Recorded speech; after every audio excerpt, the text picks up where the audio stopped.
everybody. Welcome to our Lunchbox talk today, and hello to folks on Zoom. Glad to have everybody here with us today, trying out our new hybrid room here at the North Carolina Botanical Garden. So glad to have you all with us. So I'm Joanna Lalikas. I'm the Director of Education here at the North Carolina Botanical Garden. And back in the back, I have David Michaud working with us, coordinating with the Zoom audience on the computer. He'll be working with Q&A later in the program as well. All right, I want to thank Tom Keenan for his generosity as our Longleaf Level Lunchbox Talk event host for fall 2022. Tom's contributions support program planning, accessibility, and reach of our Lunchbox talks. Now I'm ready to introduce our speaker today. We have the North Carolina Botanical Garden's own Johnny Randall. He is our Director of Conservation here at the garden. And he's been here, how many years, Johnny? 24 years at the garden now. And he also serves as adjunct faculty here at the UNC Chapel Hill campus in the program in Environment, Ecology, and Energy, EP3. He received a bachelor's in biology from UNC Charlotte and both a master's and a PhD in botany and plant ecology from Virginia Tech. He served as a biology faculty at UNC Greensboro and at the University of North Florida for a total of 10 years before coming to the garden in 1998. His primary responsibilities are to oversee the conservation and management of approximately 1,200 acres of natural areas and administer the garden's conservation seed programs and rare plant recovery projects. He also does research on rare plant introductions and habitat restoration and teaches classes on nature reserve design and management, rare plant biology, conservation biology, pollination ecology, and others. And you can learn from Johnny here at the garden through our Native Plant Certificate program. He teaches with that. He also serves on several state and local conservation-related boards. And we're excited to have Johnny with us today to share some more of that experience with us. And please join me in welcoming him. You should never apologize for a presentation before you start, but I have too many slides, so I apologize for that, but we will get through them as quickly as possible. So here's my title, and this is a general outline of what I'm going to talk about today. And there's going to be bad news, there's going to be some theory and practice that I'll talk about in terms of nature preserve design and wildlife corridors. Then some good news about some work that's being done in connectivity conservation or conservation connectivity, and then give examples of some projects that are going on. I will just read this. This is out of one of the textbooks that we used in our conservation biology class, or our role of botanical gardens in conservation that we teach for the university. It's a university credit course.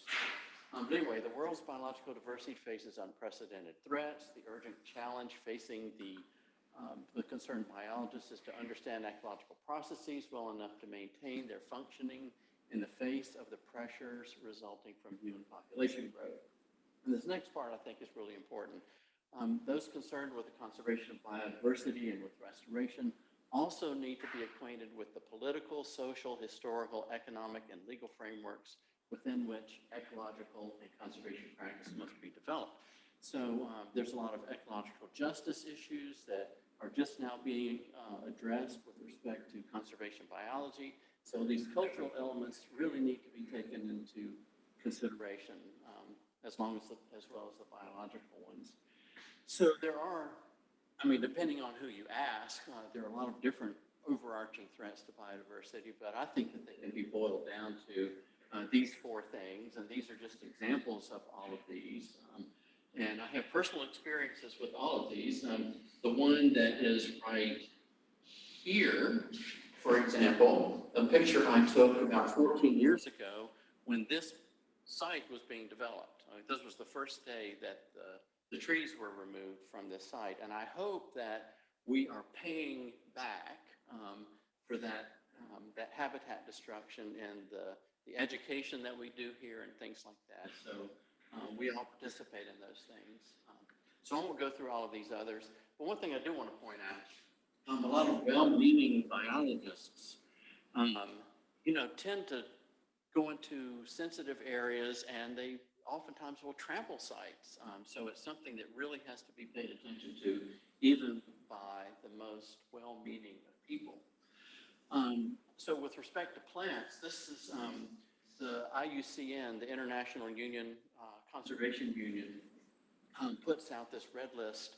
And so these are plants that are threatened and not, but all the different factors that affect them globally. And agriculture and aquaculture are right at the top. And I want to point out too, on the left-hand side is our Mason Farm Biological Reserve in 1947 that did, and this is something we have been working to rehabilitate for many years since that time. Now, the Nature Conservancy has recently done a whole lot of work with respect to nature preserve design and conservation corridors and things like this. And they have dubbed this an abundance crisis. And it's really shocking to see what is happening globally. And so for mammals, global biomass down 82%, amphibians 30% now threatened and endangered, et cetera, et cetera. The graph that's shown here has to do with birds. Bird diversity has plummeted in North America, 3 billion birds lost since 1970. And one thing that's interesting to point out here is that, these are all the declines, changes since 1970, all in the negative, except for in wetlands.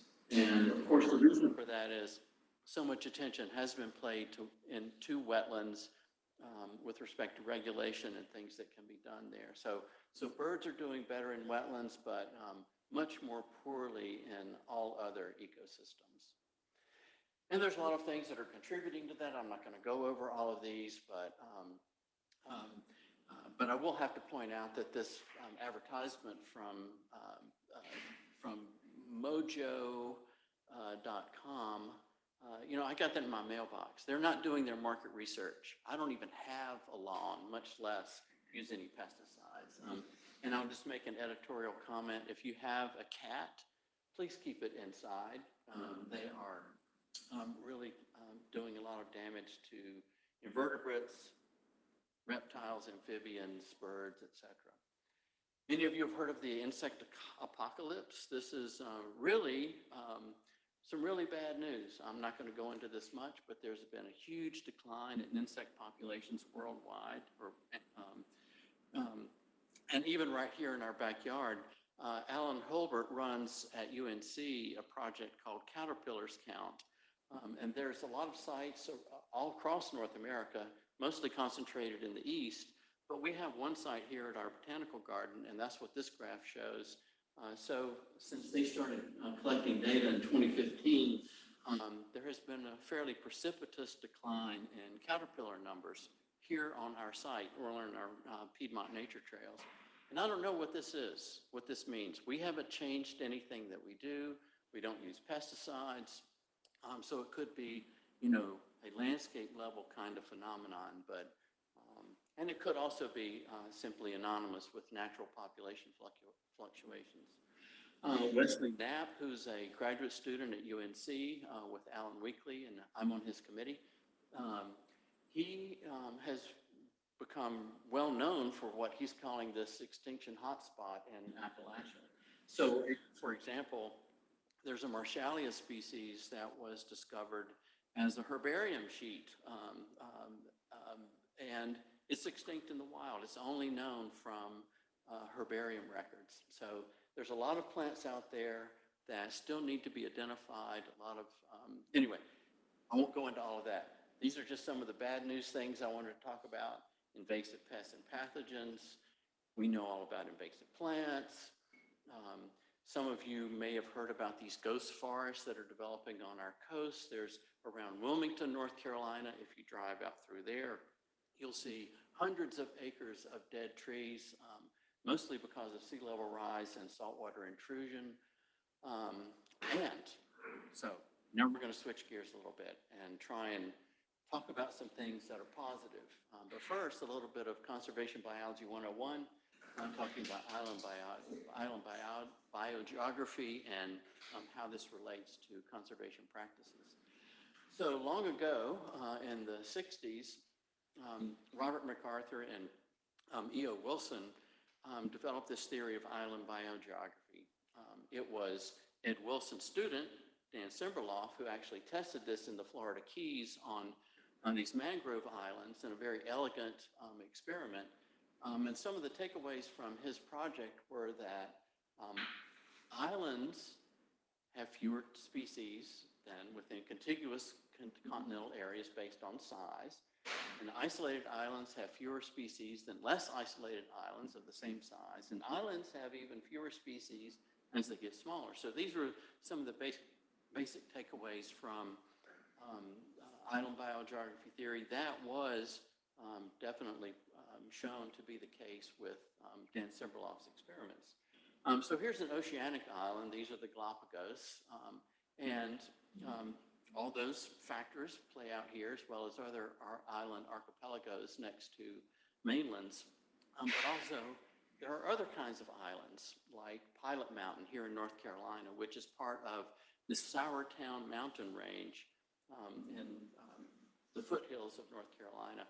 And so there is a matrix between and among these islands, these mountain islands, that is unhospitable to the plants and animals that occur there. So the bare oak that occurs on the top of Pilot Mountain also occurs on the other mountaintops, but the only way that there can be any movement across there is maybe blue jays, but perhaps in times past there wasn't, the land hadn't worn down as much and they were able to move across there. So this is another kind of island. There are all sorts of islands in our landscape that we can talk about. Well, one of the things that we'll also address with respect to island biogeography and conservation in general and corridors is this habitat loss and fragmentation. So I'm not going to read through all of these. I'll let you do that. But this is the basic scenario that occurs when habitat loss occurs and habitat is fragmented. And I'm sure all of us who are watching this, or most of us, have flown in an airplane and been amazed at the fragmentation that we see, especially around urban areas or anywhere throughout the eastern United States. It's really flabbergasting every time I look out the window and see that. But for conservation design and connectivity and overall what I'm going to call ecosystem health, there are three ingredients for helping to maintain this. And these are ones that were encapsulated by the Nature Conservancy. So you want resilient sites. So you want them to be able to respond and to prevent habitat change based on different factors. And you need a permeable landscape. You need a landscape through which animals and plants can migrate to and from or just away from inhospitable sites. And you need resilient systems that, especially for rare plants, because they may not need to travel actually between and among nature preserves or core conservation areas because they occur in specialized habitats that may only be in that particular spot. But those areas need to remain intact and healthy. So here's some vocabulary. I'm not going to go through all of these, but these are the general terms that are oftentimes used when you're talking about conservation in general, but with connectivity conservation in particular. And I love this definition that the Ninth Circuit Court of Appeals came up with for what a corridor is: an avenue along with which wide-ranging animals can travel, plants can propagate, genetic interchange can occur, populations can move in response to environmental changes and natural disasters, and threatened species can be replenished from other areas. I think that pretty well covers it. But I talked about permeability too in the last slide, but that's really important because the landscape needs to be permeable, okay? Those organisms need to be able to move around, and with fragmented landscapes, it's only corridors that can help make that happen for the most part. But another point, term I want to use, I use this later, the term guild. So these are a group of organisms that use the same resources, aren't necessarily taxonomically related, but think of it as like a quilting guild. They use thread, they use fabric, things like that, but they don't all make the same kind of quilts or anything like that, but they need the same resources, even though they may not be making the same kind of quilt. So back to island biogeography theory and nature preserve design, this is a graphical representation of the way that things should be constructed to help maintain as much biodiversity as possible. So when you're designing a nature preserve, you want it as large as possible. Large is better than small. Undivided is better than divided. If divided, close is better than far. If divided, distances should be equal. Like here, you don't want them strung out. But if they are strung out, they need to have corridors connecting them. And you definitely want to avoid large surface area, because that allows for a lot of things like invasive species to enter those systems. So you want to keep it as the surface area as minimal as possible. So here's an old school design of, or old school idea of nature preserve design when, we thought we could have it all, this core preserve, and then around that there could be,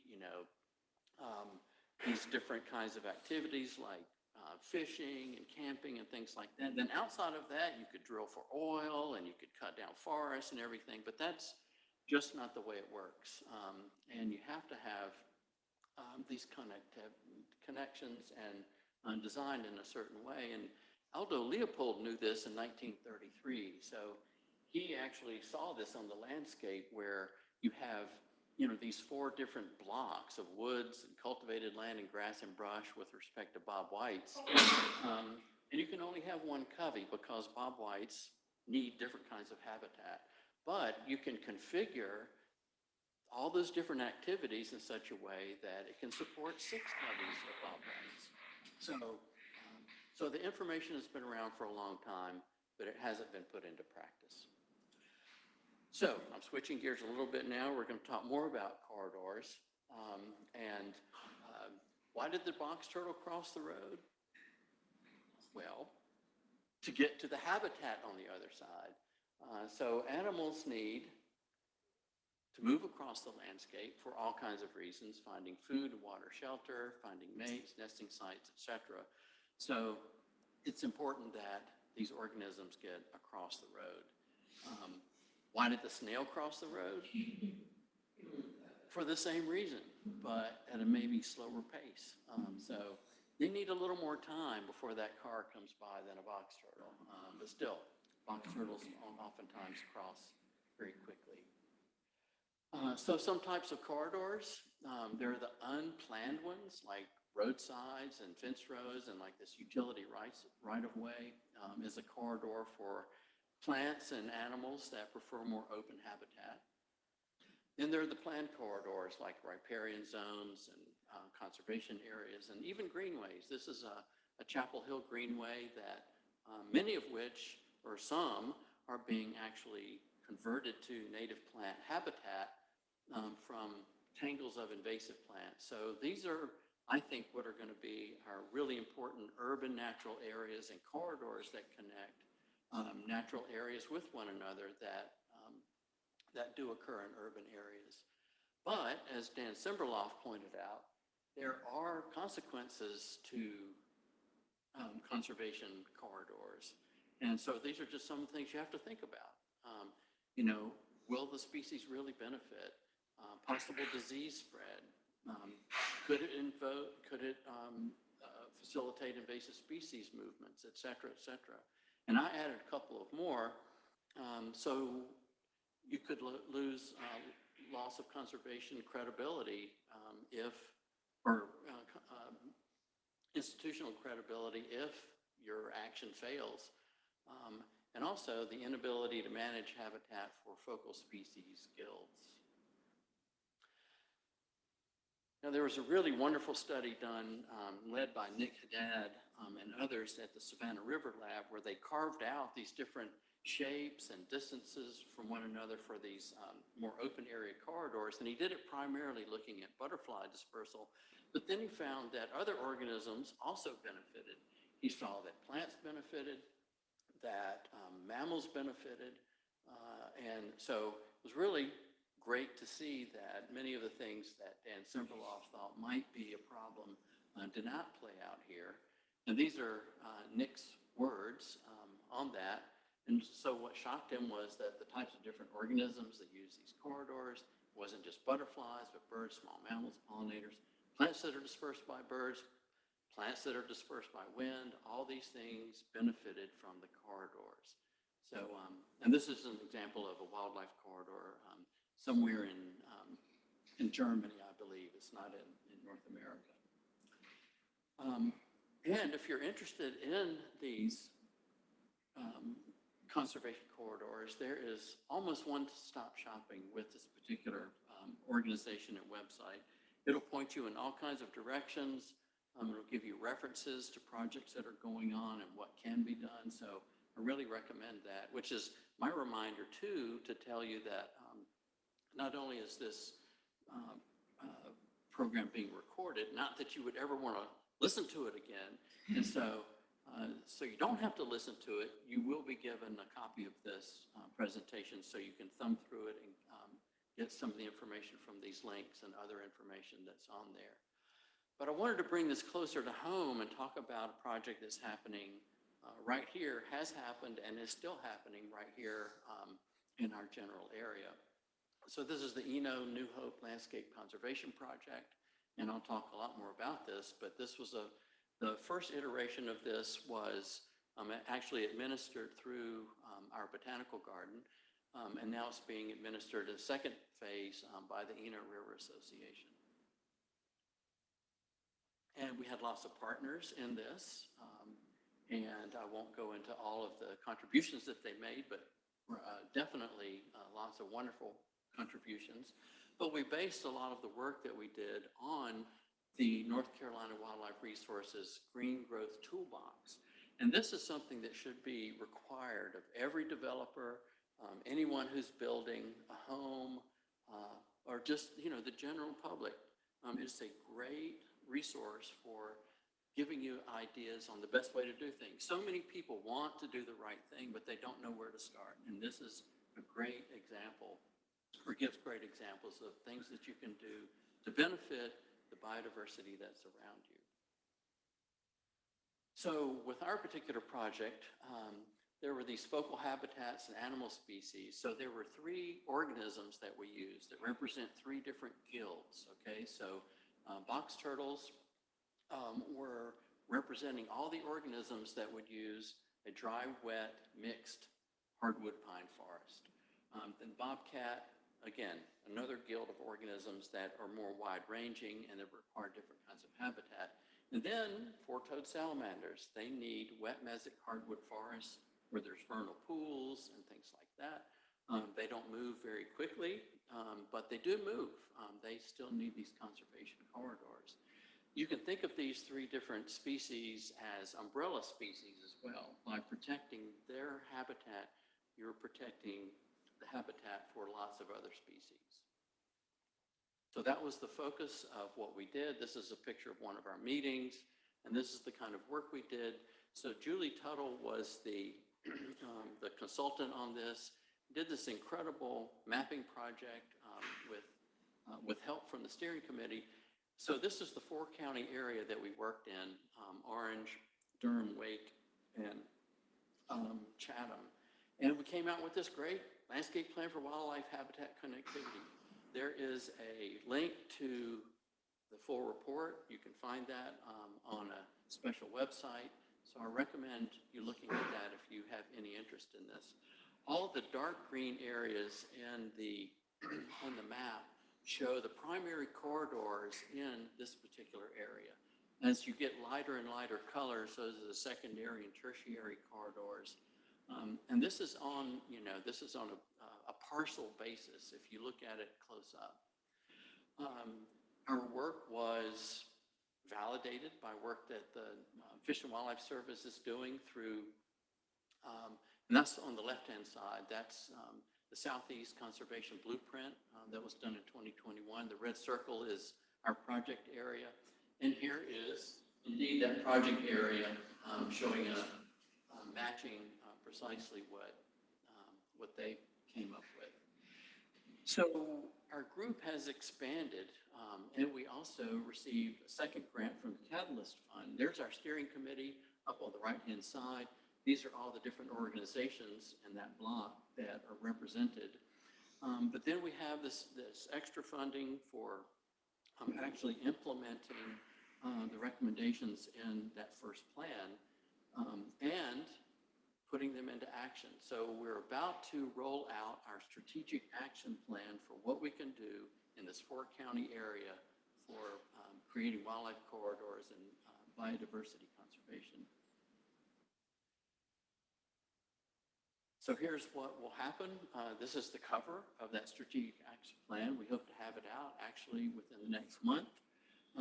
But we had 4 different working groups: an education and outreach, land use, conservation, and transportation working group. We pulled in public officials, citizens, conservation professionals, and all of these working groups. And it really was great to get all these people together and to come up with these action plans.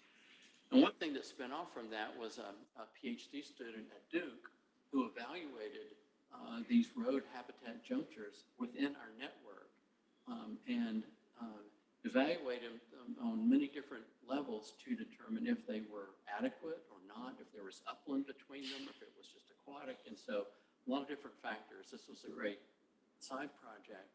And I don't have time to talk about this, but one of the strong elements of this the Catalyst Fund project is looking at the evaluation of human communities in the network. So how to balance this, the environmental justice element and things like that with respect to our projects. So I can't, this is a whole topic into itself. But another thing you can do, our Natural Heritage Program has this fabulous tool. Is called the Natural Heritage Data Explorer. So you can log into this for free. You have to sign up, but it's free, and you can look at these great maps and put there are all these different attributes you can click on to look at different kinds of resources. But one thing that they did was they included our landscape plan, conservation plan here as a tool. So you can click on that, and that will actually, as an overlay on their database. And the areas I've highlighted here are actual, so these are botanical garden properties up here, and showing some of the corridors that are important in this area. So that little emblem up there, that's where we sit, and the same thing on that map over there. So we are definitely in an area of important biodiversity and of corridors. So Wildlands Network is another organization that has done a huge amount of work in the East and in the West, creating these wildways, they call them. And so this is the Eastern Wildway. And again, I've got my botanical garden logo here and here showing where we are in these important wildlife corridors. Again, another validation for the work that we did on our local conservation project. And Wildlands has done a lot of stuff is happening right now as we speak. This was up in the Pigeon Forge area along I-40, and they're actually, I think, under construction now, creating a huge wildlife corridor under I-40 to accommodate bear and elk and other large mammals, but also whatever else might crawl through that particular corridor. So this is happening right now, as well as this was just in the newspaper this month that they have, Wildlands and other groups has been working with Department of Transportation to locate all these different areas around the state where wildlife crossings are really, really important, and these conservation corridors. So here's a link to that. That's a great publication, you can flip through that and see all the different projects and how they might be put together. And there's a webinar that's coming up soon on demystifying wildlife crossings and looking at all these projects. So this is something you can tune into. There's the link, you sign up, and you can attend these webinars that are hosted by these different organizations, including Wildlands. So, let me see. Oh, good. I'm not running out of time yet. Sorry I'm going so fast. So I was working with a group that put on a presentation a couple of years ago for the American Public Gardens Association, looking at insect conservation overall. And so I chose to look at these focal habitats and insect pollinators.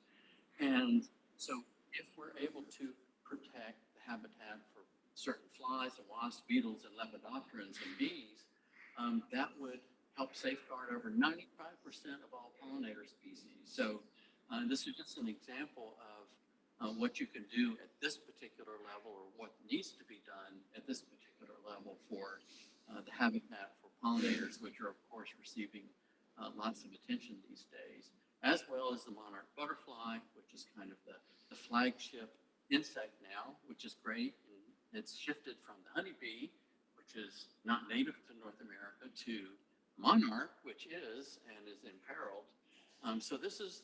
So monarchs need corridors too. The landscape needs to be permeable, but also, as most people know, they need resources along that travel. It's not just one butterfly traveling from Mexico to Canada or to the northern areas of the United States.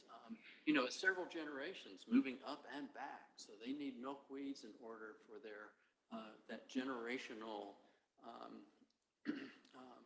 magic to happen up and down that particular corridor. So let's talk about plants a little bit and focal habitats and plant species. So I'm going to concentrate on one particular group of plants, and these are the ones that are sun-loving, the ones that are reminiscent or remnants or recall older ecosystems and plant communities known as Piedmont prairies or Piedmont savannas. So I'm going to concentrate on these and talk about some of the important corridors for them. Now, unfortunately, on the Piedmont savanna flora corridors, many of which occur along highways and power line rights of ways and things like that. So that's where they have found refuge in this developing landscape, and in a landscape where fire suppression in particular has been a problem. Because so many of these plants are dependent on fire, not necessarily for their own biology, but that's important too, but to keep the habitat open because they require full sun. So why all this interest in roadsides and rights of way? So there's a lot of reasons here. These are just some of the ones that I have cooked up. But they are great stores of biological diversity, and not only for plants, but also for the invertebrates and mammals and birds that utilize these plants. So it really is a remnant community that has been relegated to these power lines, rights of way, roadsides, things like that. And here's just an example of some of these species. All these pictures were taken nearby. This is Buckhorn Road here in Orange County, where there's a fabulous site of remnant Piedmont savanna and a lot of rare plants in these particular sites as well.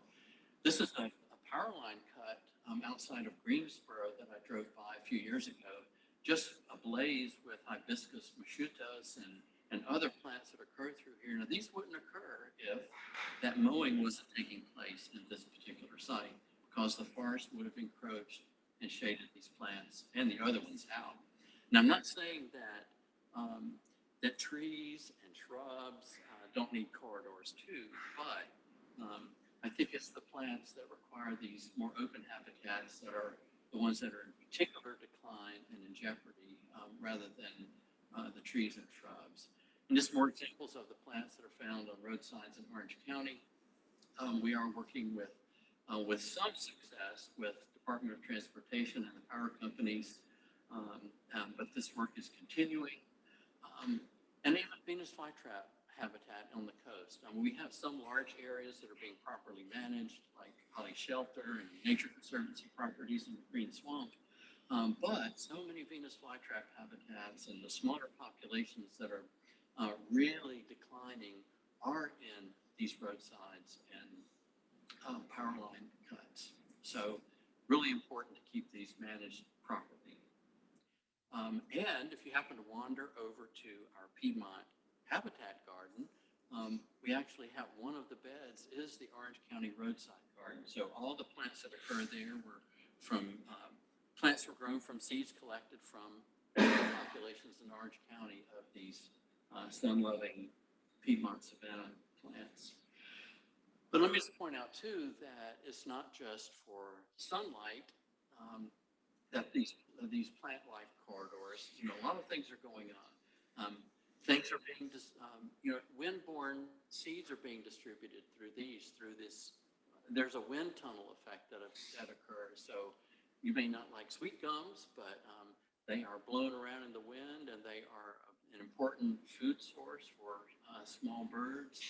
Adhesion of burdock to animal fur, and there's a pair of my socks with desmodium. So people who wander through there are certainly dispersing. That's coyote scat up there with persimmon seeds. So all kinds of things are happening in these corridors that would be designed particularly for plants, but animals are using them as well. And even the slow-moving ant moving a bloodroot seed that has a little fat body called an rhizome on it. So slow motion, we need to think about conservation not in terms of 5 years or 10 years, but 100 years, 500 years, 1,000 years, and what we're going to leave this place like. And interest in roadsides is not new. Back in the 30s, 1936, Bennett wrote about roadsides and being the front yard of the nation. Lady Bird Johnson was really important in this effort in Texas, which spread to many other states. So we have taken examples from Lady Bird Johnson's work in Texas, in North Carolina, and so we have a big wildflower program in North Carolina. Our roadside environmental program mostly works along the interstates, but I'd love for them to start paying attention to more of these secondary roads and not necessarily planting anything, but just managing them for the plants that already occur there that are fabulous for tourism and everything else outside of biodiversity. Many years ago, there was a lot of tension between our first employee at the Botanical Garden, Ken Moore. Here's a picture of him. There was a great debate going on. Ken was primarily responsible for DOT transitioning to more native plants and proper management in these roadsides. So that was a great thing that Ken did and continues to do, and we're trying to pick up that banner as well. Lady Bird Johnson was the first recipient of our Flora Carolina AIN Award, and one of the things that she said was that she wanted Texas roadsides to look like Texas and North Carolina roadsides to look like North Carolina. So I completely agree with her. So within Orange County, we have a lot of plants, rare plants, that are part of this Piedmont Savannah plant community, and they mostly occur only on roadsides, and every one of those with an asterisk is a rare plant that is now historical. So it's gone locally extinct from our county. But it's still, they're not extinct overall and could be recovered in the county if we had proper habitat for them and if a lot of these roadsides were being properly managed. But of course, a lot of things are happening on roadsides that are not helping with that. For instance, the spraying of herbicides, and this happens mostly in power line rights of way, but also on roadsides. And we're working on that. The Orange County Board of Commissioners signed a really fabulous resolution a couple of years ago, and I'll just read this last part. Now, therefore, be it resolved that the Orange County Board of Commissioners recommended that all roadsides and rights-of-way be managed using best management practices that benefit native pollinators, native wildflowers, such as minimizing the use of herbicides, and do hereby authorize the Commission for the Environment and county staff to work with the North Carolina Botanical Garden to encourage the North Carolina Department of Transportation, utility companies, and property owners to plan, implement, and study such roadside and rights-of-way management practices. So we have a steering committee. This got disrupted because of the pandemic, but we're definitely going to get this back on the front burner and start working on our Orange County roadsides. So in conclusion, this is just a few tidbits to think about with respect to overall conservation of our local biodiversity, is to save land. You know, that is the main thing that we need to do, and lots of it. Ensure that these are connected for conservation purposes, manage these corridors for focal species habitat, these guilds of organisms that represent a large degree of our biodiversity. Even areas that are degraded can be rehabilitated, but the important thing is to get them under conservation protection, especially in areas where there are what are called pinch points, where a corridor could be disrupted.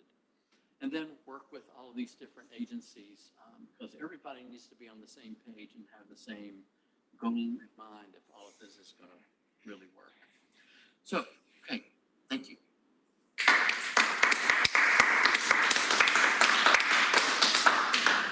Right, Johnny, we have a few questions from the audience. The first is, are you aware of any evidence that the presence of conservation corridors near and adjacent to agricultural gardens increases crop productivity?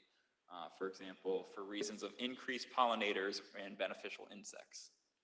Well, there are a number of groups that are doing this, that they're getting farmers, they're even helping farmers to plant native wildflowers around their crops, but I don't know of any of this. I'm not familiar with any of the studies that have actually demonstrated that, but it certainly makes sense that if you're planting lots of things that pollinators are using, a lot of those pollinators are going to help pollinate those vegetable and fruit crops as well.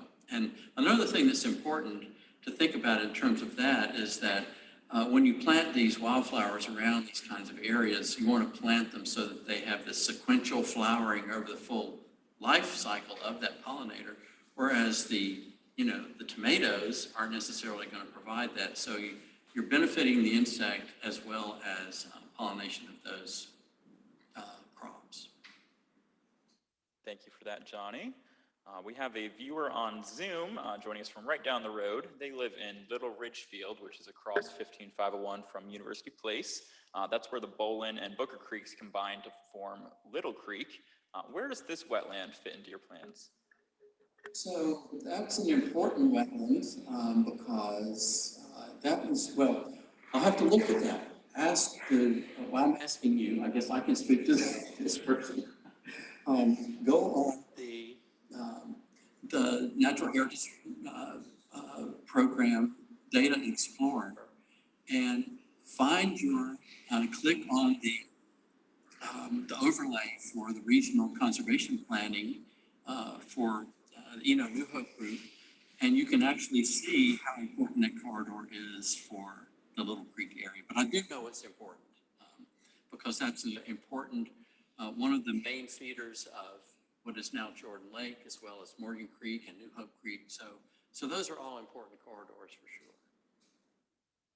Great, thank you. Oh yes. I can speak up. Ed Harrison. It would help in that case if the town of Chapel Hill came in and extended the natural area that Orange County has shown in its inventory up to that subdivision. I mean, it's somewhere I worked with residents when I was a council member, seen it. Depends on who's in management in Chapel Hill, whether the thing is getting paid attention to. Fortunately, we had a town manager a while back who bought open space that was wet, and so a lot of it got protected, but there still could be a town rule. Yeah, well, at least there are 150-foot buffers on that Chapel Hill still includes on both sides of waterways and things like that. So there is it needs to be a lot bigger than that, but that's still a significant buffer compared to a lot of other municipalities in the state. Johnny, I had a quick question. So I'm not sure if you've thought about this much, but I'm confronted with it a lot driving around the triangle. You'll see these really thick old stands of loblolly, and then you'll see open. So you're not getting a lot of in between. And when the loblolly is cleared, it's usually for housing. So I'm curious if you've thought about opportunities to clear this pretty much loblolly monoculture that we have plenty of, to actually try to create more Savannah or Piedmont prairie type habitats instead of just relying on these tiny little corridors or remnants that exist. Well, there are some, there's some recognized natural areas that are typically prioritized over, a loblolly stand that could serve as, this more open Piedmont Savannah type habitat. So it would require, forethought, someone to purchase that with that intention in mind. But places like that, depending where it is, some can be prohibitively expensive.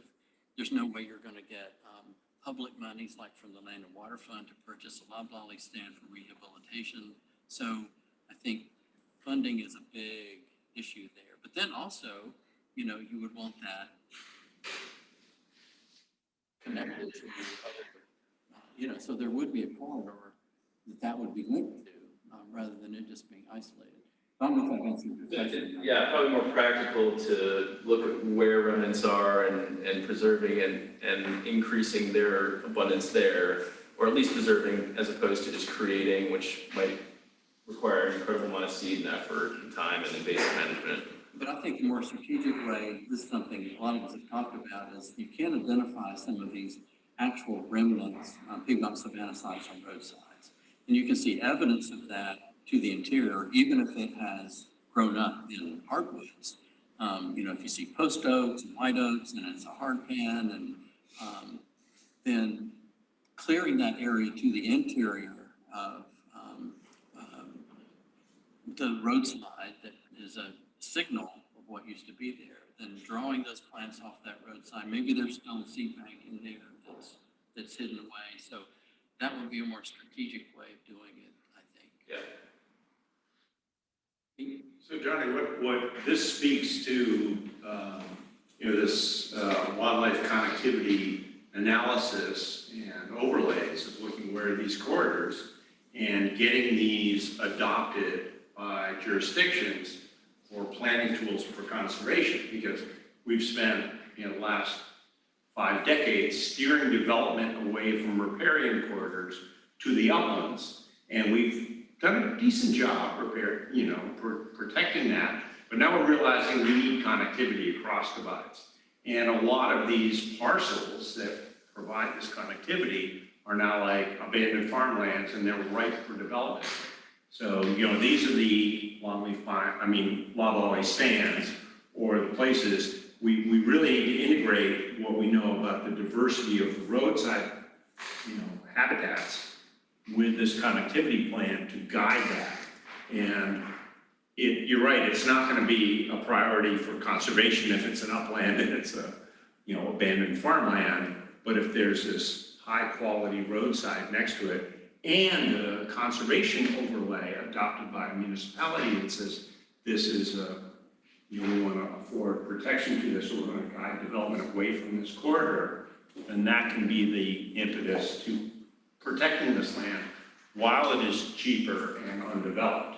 And this is where we need to think it's not just preserving high quality habitat now, but it's taking a longer view of, okay, buy this and manage it so that in 10, 15, 20 years, 50 years, it provides that connectivity that we will need as we get more developed. I mean, we know we're gonna get more developed. Yeah, well, that's one of our biggest points is that our local plan, our study, is put into the development ordinances of the local municipalities and such, so that that pops up. That's a red flag. You know, that is a corridor. Doesn't matter that, you know, it's beat up, let's say, but maybe it's old pasture, which is great. So yes, indeed, everything you said is exactly right. Jordan? Tony, can you elaborate on the current legislation that's going through North Carolina to like encourage the native plants on the roadsides and on state properties, and how that might help this if passed?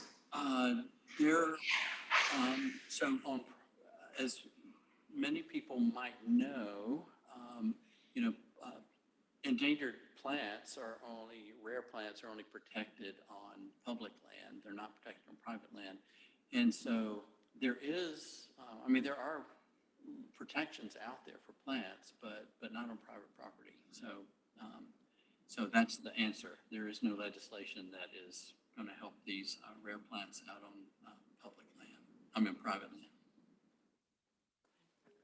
We have a couple from Zoom. Can Doug Talamy's Homegrown National Park be incorporated into the corridor planning so that native plant gardens can be linked into the New Hope plan? Could you ask that question again? Yeah, Doug Talamy's Homegrown National Park, is there a possibility of incorporating that into the planning? Sure, that would be great. So, you know, this is turning your home landscape into, you know, essentially a nature preserve, and then, but it depends, of course, on where that is located. If it's in the middle of Chapel Hill, and there's no possibility of connecting that with any sort of natural area, then it would be, you know, difficult to do that. But it would be, but if everyone would do it, if whole neighborhoods, let's say HOAs, would adopt this, and they could create their own wildlife corridors that could link up with, let's say, a greenway in Chapel Hill or Carver Road. So yeah, I think that's a great idea. And in that same vein, would it be possible to seek a conservation easement rather than buying a property outright? Oh, sure. You know, conservation easements are great, and it's great when they're donated rather than have to be purchased. So I would encourage people to get in touch with their local land trust to talk about conservation easements. I think we have one more question to wrap it up. I know you're the director of conservation, but maybe you should be the director of converting. Is North Carolina Botanical Garden doing any research looking at biodiversity impacts of converting state and landside or local roadsides into native savannas?